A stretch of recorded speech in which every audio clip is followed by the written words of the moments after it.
জিএসকেল পুস্তকটি অধ্যয়নের জন্য আপনাদেরকে স্বাগত জানাচ্ছি। জিএসকেলের অনেক প্রচারগুলো ছিল সাধারণ জিহুদীদের চোখে অস্বাভাবিক এবং অদ্ভুত। ঈশ্বর অনেকবারই তাকে দর্শন দিয়েছেন এবং তার প্রচারে প্রতীকী চিহ্ন কার্য প্রদর্শনের মাধ্যমে অস্বাভাবিক বিষয়বস্তু উত্থাপন করে লোকদেরকে শিক্ষা দেবার জন্য ঈশ্বর তাকে নির্দেশ দিয়েছিলেন। ফলে প্রতিটি ক্ষেত্রে জিএসকেলের অদ্ভুত আচরণ ও ব্যবহার দ্বারা সদাপ্রভুর সত্য প্রচার হয়েছে। বিশেষভাবে তিনি ইসরায়েলের পুনরুদ্ধারের বিষয়টি তার ভবিষ্যৎবাণীর মাধ্যমে প্রচার করেছিলেন।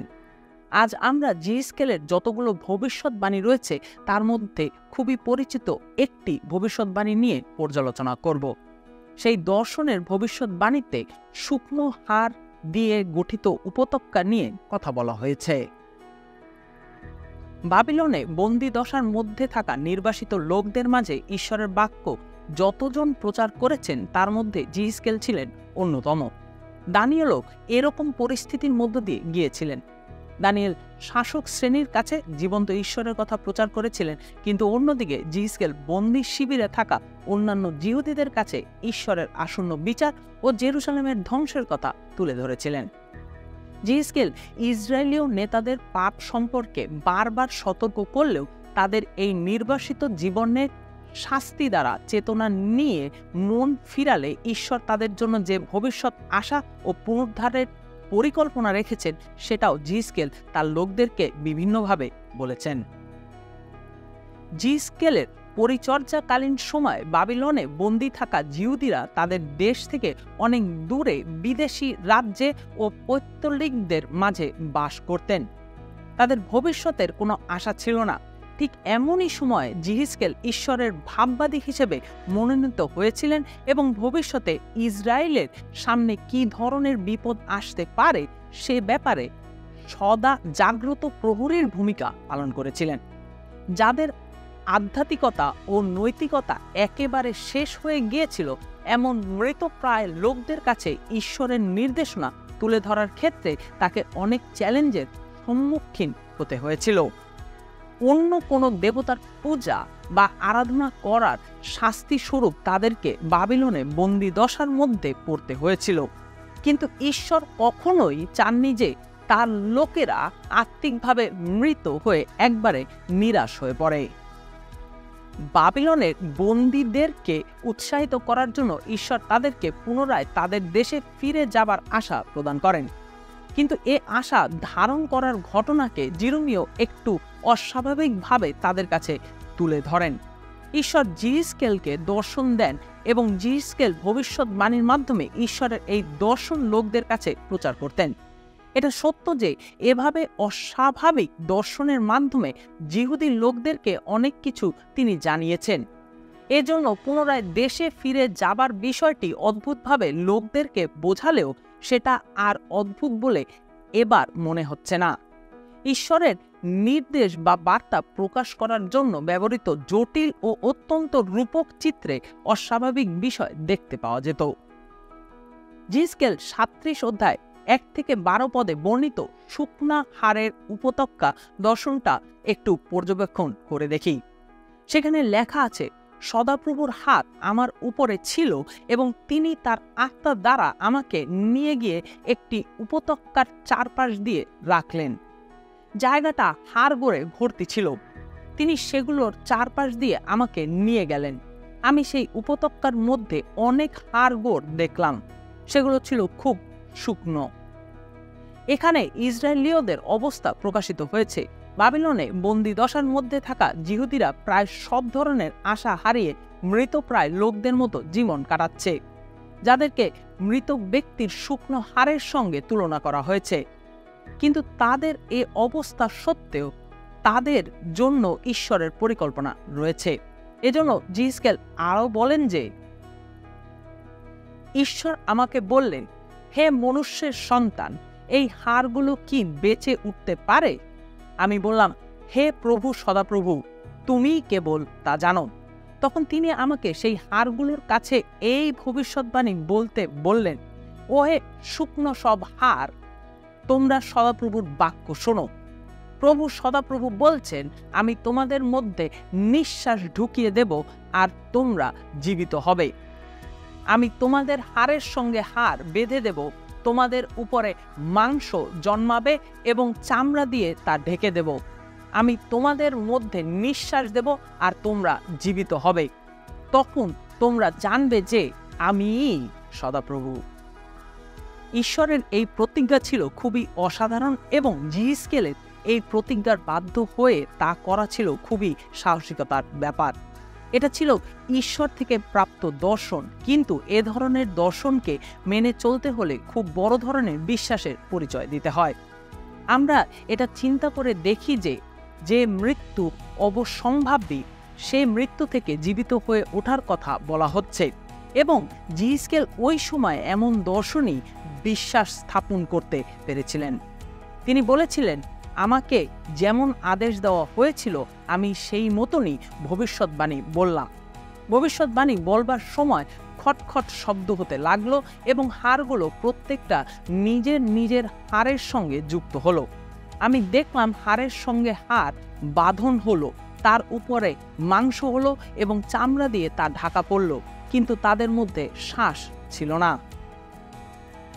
বর্তমানে আধুনিক চিন্তাধারায় এ ধরনের দৃশ্য স্বাভাবিক মনে হতে পারে, কিন্তু আমাদের মনে রাখতে হবে যে এই দর্শনের ঘটনা বর্তমানে কম্পিউটার অ্যানিমেশন দ্বারা তৈরিকৃত কোনো কল্পনার বিজ্ঞান থেকে আসেনি। ঈশ্বর বিক্ষিপ্তভাবে পড়ে থাকা কঙ্কাল থেকে রক্ত মাংসের দেহে পরিণত করেছেন এবং বছরের পর বছরে পচা দেহের প্রাণ ফিরিয়ে দিয়েছেন। কিন্তু ঈশ্বরের কাজ এখনো শেষ হয়নি। ঈশ্বর আবারও জিহিজকেলের সাহসী বিশ্বাস দেখাতে চাইলেন। তখন তিনি আমাকে বললেন, তুমি বাতাসের উদ্দেশ্যে ভবিষ্যৎবাণী বলো। হে মনুষ্যের সন্তান, তুমি এই ভবিষ্যৎবাণী বলো যে প্রভু সদাপ্রভু বলছেন, হে বাতাস, তুমি চারদিক থেকে এসো এবং এই সব নিহত লোকদের মধ্যে শ্বাস দাও যাতে তারা জীবিত হয়। সেই জন্য তার আদেশ মতোই আমি ভবিষ্যৎবাণী বললাম আর তখন তাদের মধ্যে শ্বাস ঢুকল। তারা জীবিত হয়ে পায়ে ভর দিয়ে উঠে দাঁড়ালো। তারা ছিল এক বিরাট সৈন্যদল। এটা কোনো কাল্পনিক, কোনো ভৌতিক গল্প নয়, বরং এটা সত্য যে ঈশ্বরের নিঃশ্বাসে জীবিত, তার আদেশ পালনের জন্য প্রস্তুত, এমনভাবে পুনরুদ্ধার করা জীবন্ত হয়ে ওঠা মানুষদের সাক্ষী হলেন ভাববাদী জিহিজকেল। অনেকেই এই বিষয়টির অর্থ বুঝতে পেরেছেন, কিন্তু ঈশ্বর জিহিজকেলকে খুবই পরিষ্কারভাবে বললেন যে, হে মনুষ্যের সন্তান, এই হাড়গুলো হলো গোটা ইসরায়েল জাতি। তারা বলছে আমাদের হাড়গুলো শুকিয়ে গেছে আর আমাদের আশাও চলে গেছে, আমরা মরে গেছি। কাজেই তুমি তাদের কাছে এই ভবিষ্যৎবাণী বলো যে প্রভু সদাপ্রভু বলছেন, হে আমার লোকেরা, আমি তোমাদের কবর খুলে যেখান থেকে তোমাদের তুলে আনব, ইসরায়েল দেশে আমি তোমাদেরকে ফিরিয়ে আনব। প্রাথমিকভাবে এই দর্শনের তিনটি প্রায়োগিক দিক রয়েছে। প্রথমত, এই দর্শনটিতে ঈশ্বরের যে ইচ্ছা ইসরায়েলীয়দের জন্য রয়েছে তা প্রকাশ পেয়েছে। তিনি চান যেন ইসরায়েলীয়রা বাবিলনের বন্দিদশা থেকে মুক্ত হয়ে নিজেদের দেশে ফিরে আসতে পারে। তাদেরকে দেখে মনে হচ্ছে তাদের কোনো ভবিষ্যৎ আশা নেই, কিন্তু ইসরায়েল জাতি আবার আগের অবস্থানে ফিরে যাবে। তারা আবার এমন অবস্থায় ফিরে যাবে যখন তাদেরকে দেখলে মনে হবে যে তারা কখনোই হারিয়ে যায়নি, তাদেরকে কখনোই বন্দিদশার মধ্যে থাকতে হয়নি। এই দর্শন থেকে আমরা এই শিক্ষা পাই যে আমাদের জীবনে মানবীয় দৃষ্টিকোণ থেকে যত খারাপ পরিস্থিতি আসুক না কেন, ঈশ্বর যে কোনো পরিস্থিতি থেকে, এমনকি মৃত অবস্থা থেকে বাঁচিয়ে ঈশ্বর আমাদের প্রাণ ফিরিয়ে দিতে পারেন। যা আমাদের কাছে অসাধ্য বলে মনে হয় তা ঈশ্বর আমাদের জীবনে সাধন করতে পারেন। এই দর্শনের দ্বিতীয় প্রায়োগিক দিক রয়েছে পরবর্তীকালীন চূড়ান্ত আশা ফিরে পাবার পূর্বাভাসের মধ্যে। এই আশা বলতে শেষকালে আমরা প্রভু যিশুর মাধ্যমে পুনরুত্থিত হয়ে দেহ ধারণ করার ঘটনাকে বোঝায়। প্রথম করিন্থীয় 15 অধ্যায় 20 পদে সাধু পৌল যেমন বলেছেন, খ্রিস্টকে সত্যি সত্যি মৃত্যু থেকে জীবিত করে তোলা হয়েছে। তিনি প্রথম ফল, অর্থাৎ মৃত্যু থেকে যাদেরকে জীবিত করা হবে তাদের মধ্যে তিনি প্রথমে জীবিত হয়েছেন। ঠিক একইভাবে যারা বিশ্বাসী হয়েছে তাদেরকেও তিনি জীবিত করে তুলবেন। রোমীয় 8:11 পরিষ্কারভাবে বলা হয়েছে যে যিনি যিশুকে মৃত্যু থেকে জীবিত করেছেন সেই ঈশ্বরের আত্মা যদি তোমাদের অন্তরে বাস করেন, তবে ঈশ্বর তার সেই আত্মার দ্বারা তোমাদের মৃত্যুর অধীন দেহকেও জীবন দান করবেন। সাধু পৌল প্রথম থিসসলুনিকীয় 4:16-17 যেসব খ্রিস্ট বিশ্বাসী তৎকালীন সময় অত্যাচারিত হয়েছিলেন তাদেরকে সান্ত্বনা দিয়ে এ কথা বলেছিলেন যে জোর গলায় আদেশের সঙ্গে এবং প্রধান দূতের ডাক ও ঈশ্বরের তুরির ডাকের সঙ্গে প্রভু স্বর্গ থেকে নেমে আসবেন। খ্রিস্টের সঙ্গে যুক্ত হয়ে যারা মারা গেছে তখন তারাই প্রথমে জীবিত হয়ে উঠবে। তারপরে আমরা যারা জীবিত ও বাকি থাকব আমাদেরও আকাশে প্রভুর সঙ্গে মিলিত হবার জন্য তাদের সঙ্গে মেঘের মধ্যে তুলে নেওয়া হবে, আর এইভাবে আমরা চিরকাল প্রভুর সঙ্গে থাকব। প্রভু যিশুর মাধ্যমে আমরা আবার জীবন লাভ করে তার সঙ্গে বসবাস করব, এই দর্শনের মাধ্যমে সেই অর্থ প্রকাশিত হয়। এটাই হলো জিহিজকেলের দর্শনের তৃতীয় প্রায়োগিক দিক, যা কিনা আমাদের আত্মিক জীবনের সাথে সম্পর্কযুক্ত, যেখানে অনেক শুকনো হাড় বিক্ষিপ্তভাবে পড়েছিল। একইভাবে পৃথিবীতে অনেক মানুষ রয়েছে যারা ঈশ্বরকে না জেনে মৃত মানুষের মতো জীবনযাপন করছে। তারা আত্মিকভাবে মৃত, আশাহীন ও পাপে নিমজ্জিত। তাদের জন্য আত্মিক প্রচার দরকার। এর ফলে তারা মৃত অবস্থা থেকে জেগে উঠে আত্মিক খাদ্য গ্রহণ করে প্রাণ লাভ করবে। যখনই তারা সত্যকে জানতে পারবে তারা আত্মিকভাবে উদ্দীপ্ত হবে, তাদের হৃদয় পরিবর্তন হবে এবং ধীরে ধীরে প্রভু যিশুর মতো হয়ে ওঠার জন্য জীবনযাপন করতে শুরু করবে। খ্রিস্টীয় পরিচর্যা বলতে প্রার্থনা করা ও ঈশ্বরের বাক্য প্রচার করাকে বোঝায়। খ্রিস্টীয় পরিচর্যা বলতে যখন এই দুইটি বিষয়কে বিশেষভাবে গুরুত্ব দেওয়া হয় তখন সেটা খুব সুন্দর বিষয়ে পরিণত হয়। এই ধরনের পরিচর্যার মাধ্যমে ভালো ফলাফল আশা করা যায়। যখন আমরা প্রার্থনা করি এর মাধ্যমে আমরা স্বীকার করি যে প্রচারের ক্ষেত্রে আমরা পুরোপুরিভাবে ঈশ্বর ও তার পবিত্র আত্মার উপরে নির্ভর করি। প্রার্থনা ও ঈশ্বরের বাক্য প্রচারের এই দুটো বিষয়ের সন্নিবেশ ঘটেছিল জিহিজকেলের জীবনে।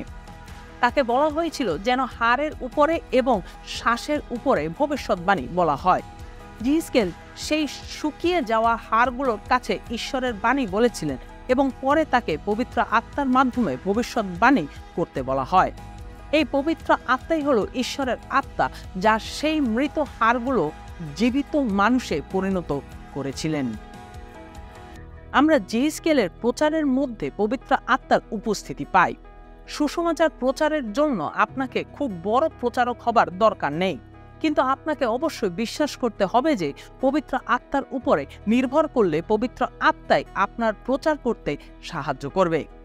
প্রথম করিন্থীয় 2:1-2 প্রেরিত পৌল খ্রিস্ট বিশ্বাসীদেরকে বলেছেন যে, ভাইয়েরা, তোমাদের কাছে গিয়ে ঈশ্বরের দেওয়া সুখবর প্রচার করবার সময় আমি সুন্দর ভাষা ব্যবহার করিনি বা খুব জ্ঞানী লোকদের মতো কথা বলিনি।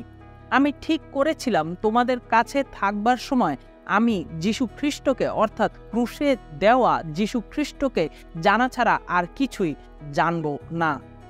যখন তোমাদের কাছে ছিলাম তখন আমি নিজেকে দুর্বল মনে করতাম এবং ভয়ে খুবই কাঁপতাম।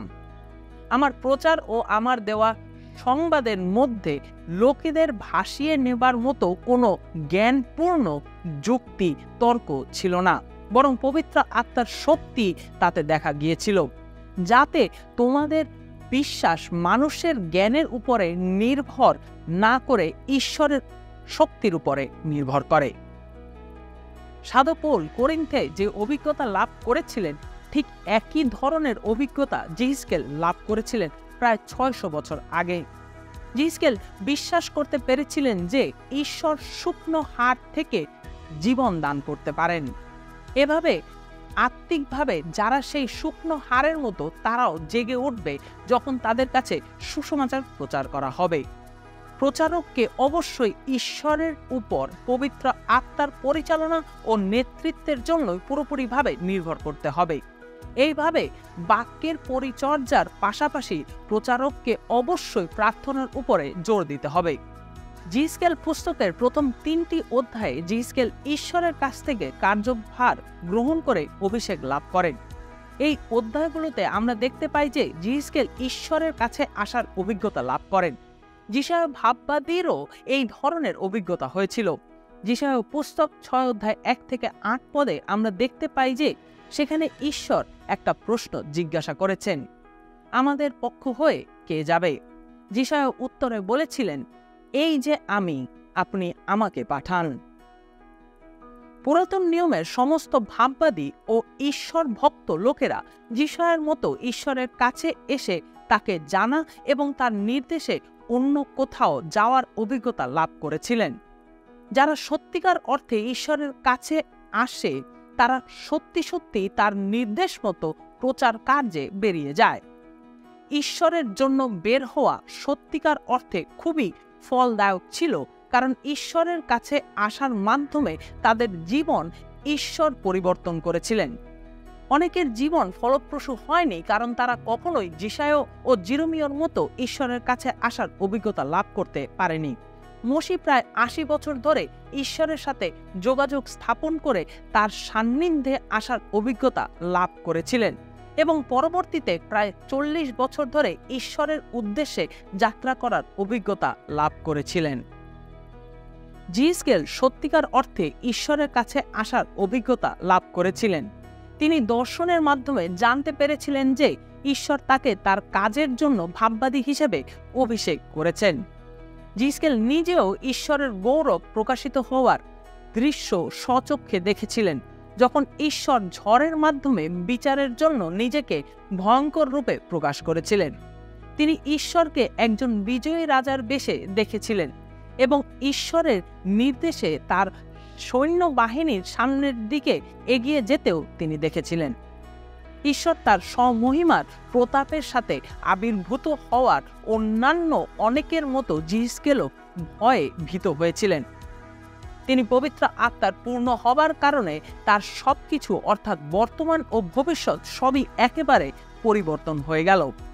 এরপর তিনি ঈশ্বরের বাক্য প্রচারের জন্য বেরিয়ে পড়লেন। ঈশ্বর সর্বত্র সর্বদর্শী ও সর্বশক্তিমান। তিনি জানেন যে অনেক ইসরায়েলীয়রা তাদের নিজ দেশে ফিরে আসবে। আমরা দেখতে পাই যে 37 অধ্যায়ে যে শুকনো হাড়ের রূপান্তর হয়ে জীবিত মানুষে পরিণত হয়েছিল, এই দর্শন সত্যি হয়েছিল এবং বাবিলনীয় নির্বাসন থেকে অনেকেই নিজ দেশে ফিরে আসতে পেরেছিল। সবচেয়ে গুরুত্বপূর্ণ হলো, একজন মানুষ যখন প্রভু যিশুর কাছে ফিরে এসে পাপের ক্ষমা চায়, তখনই প্রকৃত অর্থে বন্দি দশা থেকে ফিরে আসা হয়। কারণ একমাত্র প্রভু যিশু খ্রিস্টই পাপী মানুষ ও ঈশ্বরের মধ্যে যোগাযোগের পথ করে দেয়। পাপী মানুষের হৃদয়কে পরিবর্তন করে প্রভু যিশু তাকে নতুন জীবন দান করেন। নতুন জন্মের পরিপূর্ণতা আমরা তখনই দেখতে পাবো যখন আমরা যিশু খ্রিস্টের মতো পুনরুত্থিত হয়ে দেহ ধারণ করে নির্দোষ প্রমাণিত হয়ে ঈশ্বরের উপস্থিতির সামনে দাঁড়াতে পারবো। আমাদের জন্য কি সুন্দর আশার ভবিষ্যৎ অপেক্ষা করছে। জিসকেল এই ধরনের বার্তা প্রচার করতে পেরেছেন কারণ সে ঈশ্বরের উপস্থিতিতে থেকে তার সান্নিধ্য লাভ করেছে। তিনি ঈশ্বরের গৌরব, ক্ষমতা ও অসম্ভবকে সম্ভব করার অলৌকিক ক্ষমতা স্বচক্ষে দেখেছেন। পরিশেষে আমরা নিজেদেরকে প্রশ্ন করে দেখি যে আমরা কারা।